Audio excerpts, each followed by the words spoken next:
Yeah.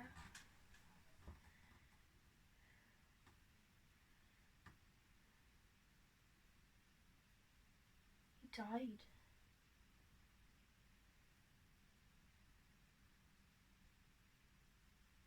Okay. Yeah, no, I'll tell her.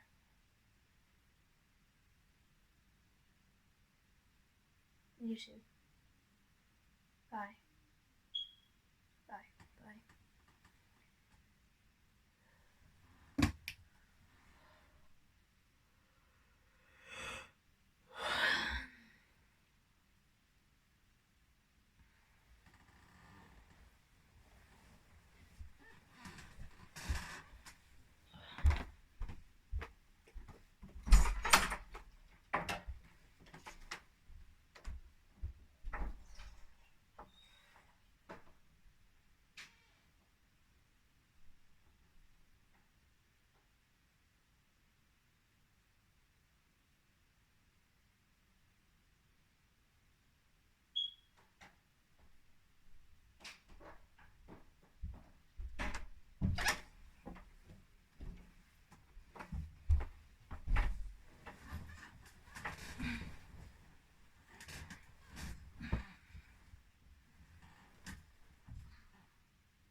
I remember I was just 4 years old when I first became an interpreter for my family.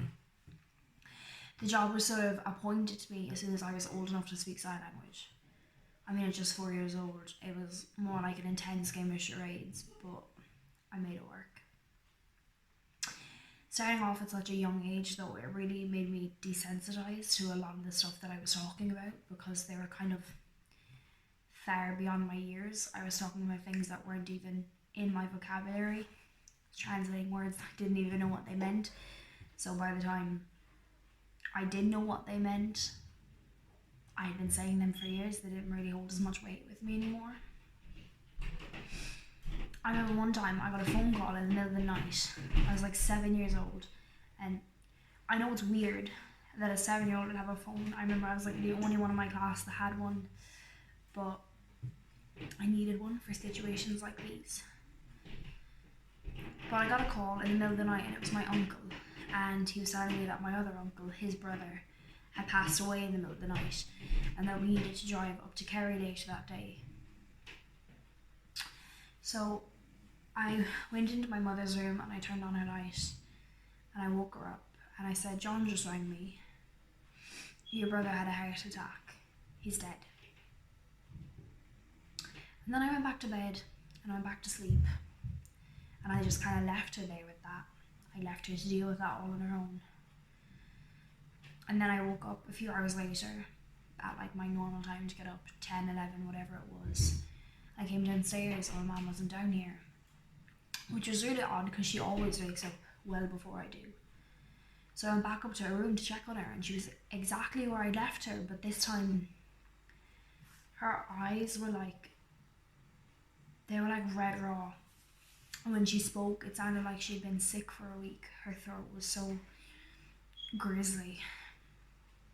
She'd obviously been crying for however many hours that I left her there, but she tried to hide it from us. It was pretty obvious that it was written all over her. That's her upstairs. I don't know if the camera's picking up on that, but yeah, so when I had told her what happened and left her there, she just sat there for hours crying about that all on her own. And to this day, I still wish that I had stayed there with her and comforted her. I wish I didn't just go back to bed, because that's quite insensitive and selfish.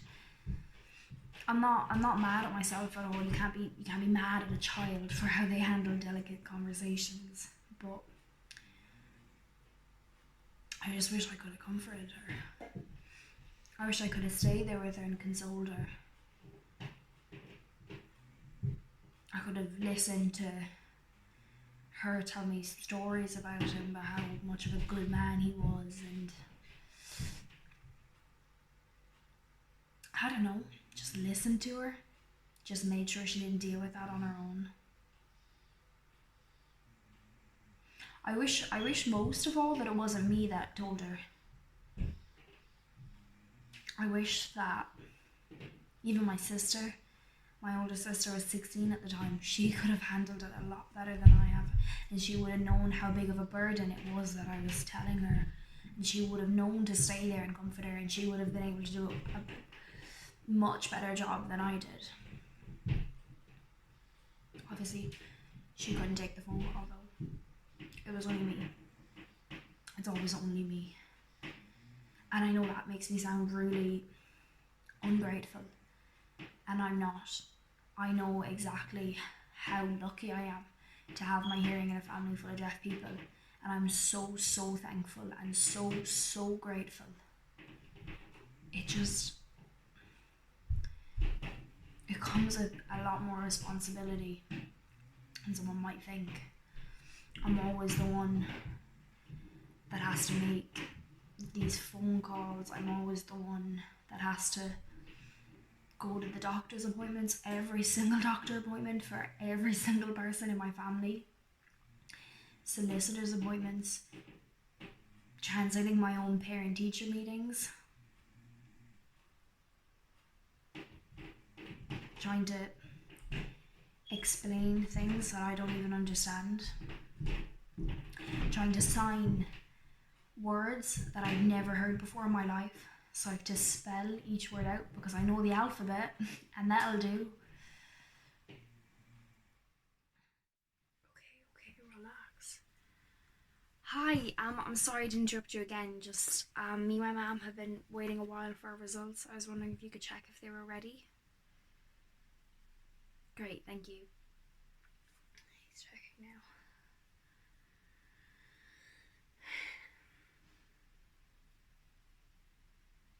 Hi. Great, thanks. Okay, sure.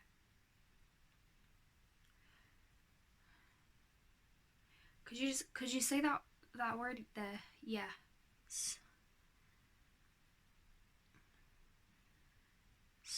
Psych. I'm sorry. Psychiatry.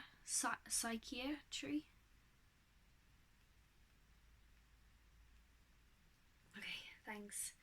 I have to go to S.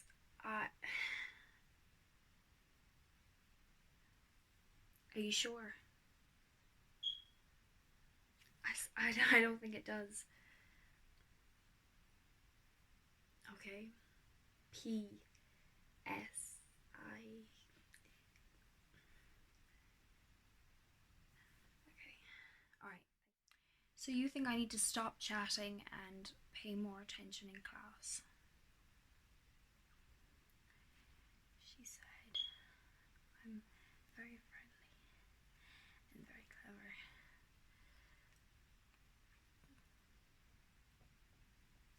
You lip read her.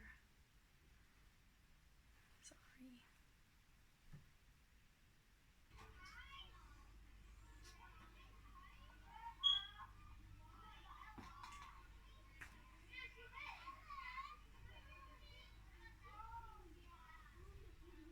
Hi.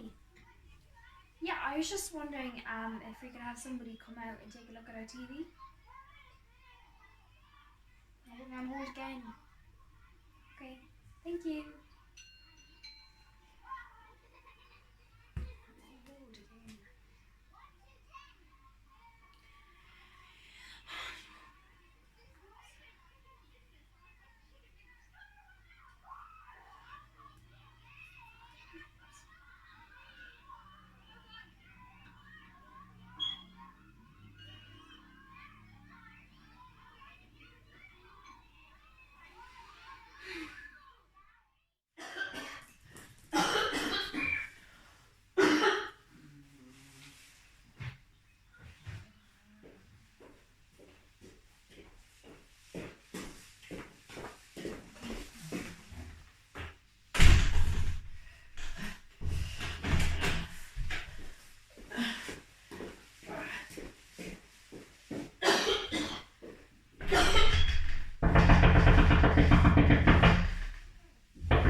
What?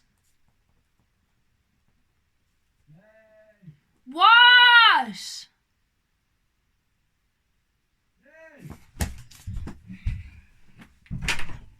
What?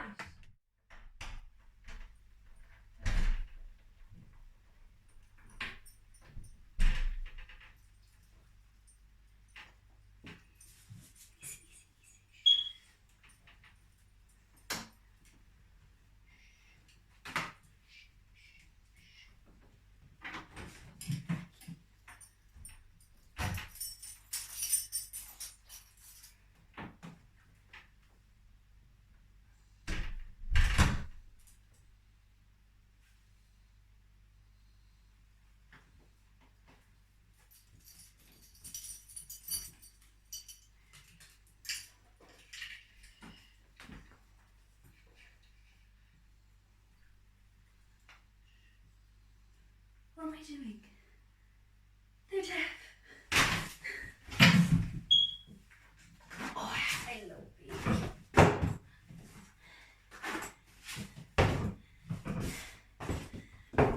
Good night.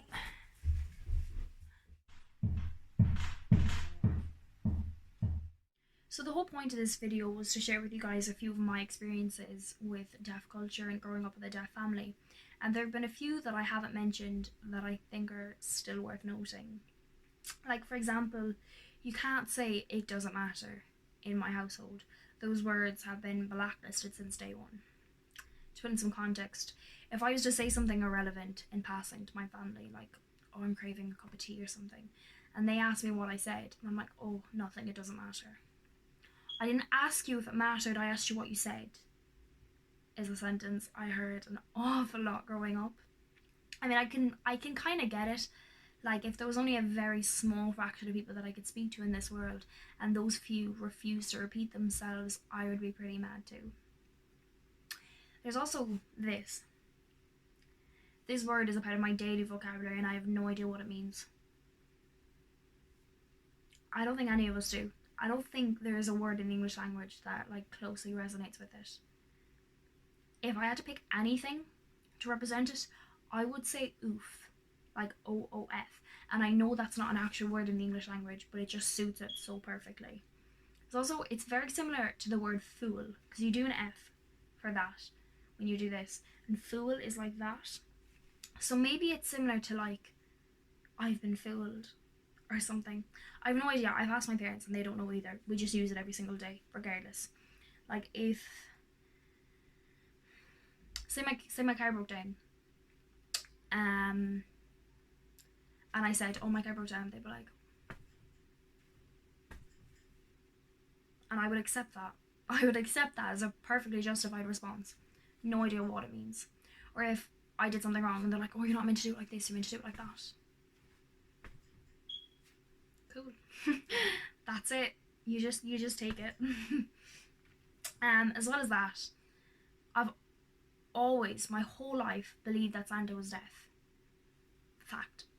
Like, I remember ever since I was a kid, I used to go to these Christmas parties at the Deaf Community Centre, and the man who dressed up as Santa every year was deaf. I remember one year I climbed up onto his lap and I went to whisper what I wanted, and my mom said to me, "oh, you have to say it in sign language." And I was like, "oh, okay, fair enough." And then I said it to him, whatever, and then every year I just did. Every year I believed that Santa was deaf. And if I watched like movies or something where Santa was like having a conversation, I always assumed that he was just pretending not to be deaf. Because my parents do that sometimes. Like, if we were to go to a shop or something, and the shopkeeper said something, and my parents know it's not important, doesn't need a response, whatever, they guess, whatever, they'll be like, "yeah, okay," and they walk off, whether that response suits or not. They walk off, and then they ask me, what did the person say to them? So I kind of assumed that Santa did that. Whenever I watch movies and he was replying to people, I assumed that they were kind of like generic responses, and then he would walk off and he would ask the elves what was actually said to him. And that's also why you have to write him letters, and you can't just ring him and tell him what you want. Because, like, who writes letters these days? You know? You don't really get like a guide or anything growing up with a deaf family, so I kind of believed that this was what everybody experienced growing up. I thought these were just normal things. I thought other people knew that Santa was deaf and everything. there's a lot of things that you grow up with in a deaf family that hearing people don't. A lot of responsibility as well that I briefly mentioned earlier, but like I've heard a lot of stories about deaf people who have been at a massive disadvantage and made to be very vulnerable because they don't have anybody hearing to interpret for them or stick up for them. I've heard of deaf people that have gone to doctor's appointments and the doctor will like write down a very brief diagnosis and the deaf person will kind of read it and they don't really understand, but they don't want to take up any more time. They don't want to seem like a nuisance, so they'll just nod and smile. Or sometimes they just don't want to seem stupid.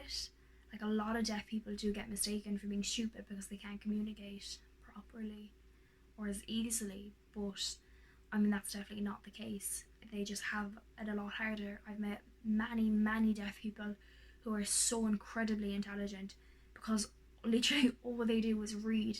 They can't listen to music to entertain themselves, or they don't really watch TV, so they just read and read, and they're so incredibly intelligent and they would put any hearing person to shame. But people don't really realise that a deaf person could be intelligent, because there's that dumb phrase that goes around, deaf and dumb. Absolute, like, most horrific phrase. It's completely awful. It's a very derogatory term that people don't actually realise is so rude. But I mean, if you just listen to it, deaf and dumb, you're calling somebody dumb because they can't hear. The real phrase is deaf and mute, and a lot of people don't actually realise that. Which is okay. I understand when people say that. They're not trying to insult deaf people. They just don't really know. It's just ignorance, and I don't mean that as an insult. It is purely ignorance in its most simple form. People just don't know. They've never encountered this sort of thing before. They've never been told otherwise. It's kind of why I'm like making this video. I just wanted to raise a bit of awareness on what life is like inside deaf family, because I get these questions about a few of those encounters that I've shared with you all the time, and some of them are quite funny and some of them are a lot more serious, like the doctor's appointment. Like, I remember I went to one of my parents' doctor's appointments before, and the doctor tried to like kick me out of the room. It's understandable. I was like 14 years old and it's a very important discussion they were having, but my parents wanted me there because I was their interpreter, and the doctor didn't really want a child in the room, so they just kept trying to like shimmy out, and I stood my ground because I'm very stubborn. Stood my ground and I said that I wasn't leaving and that I wanted to interpret for my family. And it was quite scary to do that as a kid. It's quite scary to stand up to adults, but I'm sort of used to it. I always have had to stand up for my family. I'm quite, dare I say, feisty in that way. But yeah, I didn't back down and I said that I wasn't leaving. And it's actually illegal for a person, specifically doctors, but for a person to make an interpreter leave the room if a deaf person or a person who speaks a different language requests them there. Obviously, the lines are a bit blurred if you use a family member as an interpreter, but you can't imagine how hard that was as a child trying to tell a doctor that you know something that they don't know, or that you're correct about the law and they're wrong. But I always stand my ground and more or less always get my way. My family will always have always had me there for their appointments. Until recently, I guess, I got a really good offer, a really great offer out of town, and it's something that I've worked and studied the last 5 years for, and I finally got it. But obviously I have to leave if I want to take it, which is kind of scary.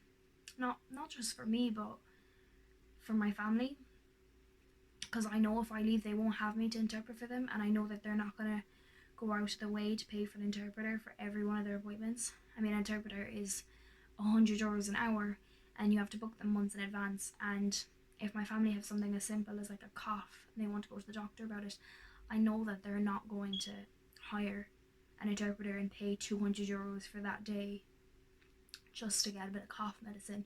They're going to go and try to deal with it on their own, and they're going to probably be confused, and the conversation is just going to be far too difficult, and maybe they'll stop going to the doctors for things that they don't consider quite important that actually are. I'm quite scared about my family being in those positions. There's worse positions I've read about. I've read about some deaf people that have like gone out on nights out with their friends, and as they're leaving the pubs late at night, after midnight, whenever it is, they've been walking home and they've been attacked.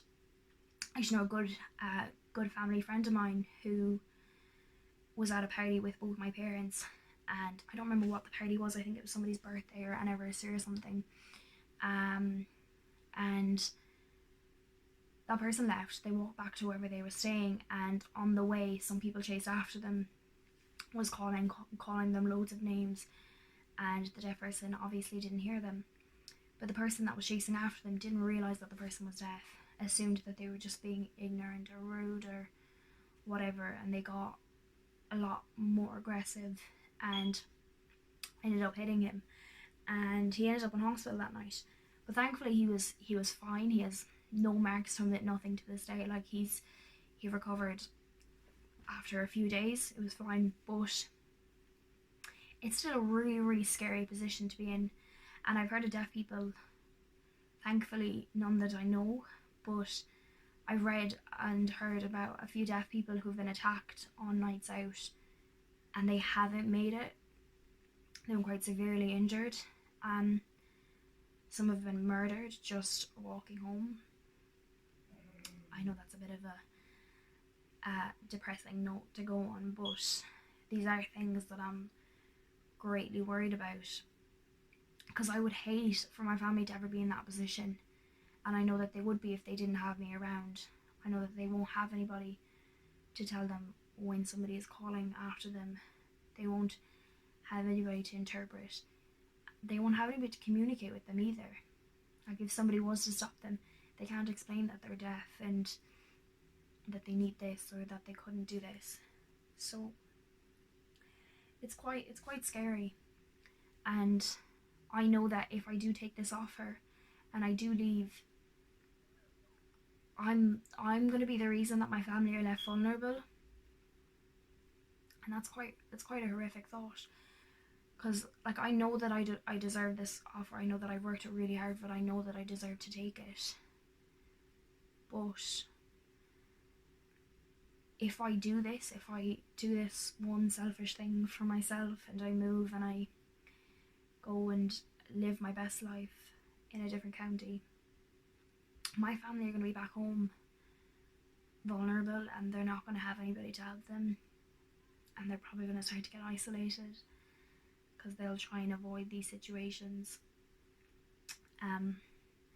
I just know that it would take a massive toll on my family, and I would hate. I don't think I could ever forgive myself if something was to happen, because I left, because I decided that what I wanted is more important than them having someone there for them.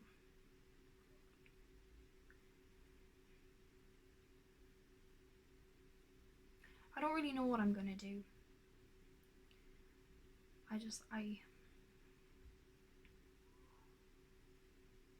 I think either way I kind of lose. If I stay here, then all my hard work will have been for nothing, and I'm always going to wonder what would have happened if I took that offer. But if I go, I'm probably constantly going to be worried about what's happening back home.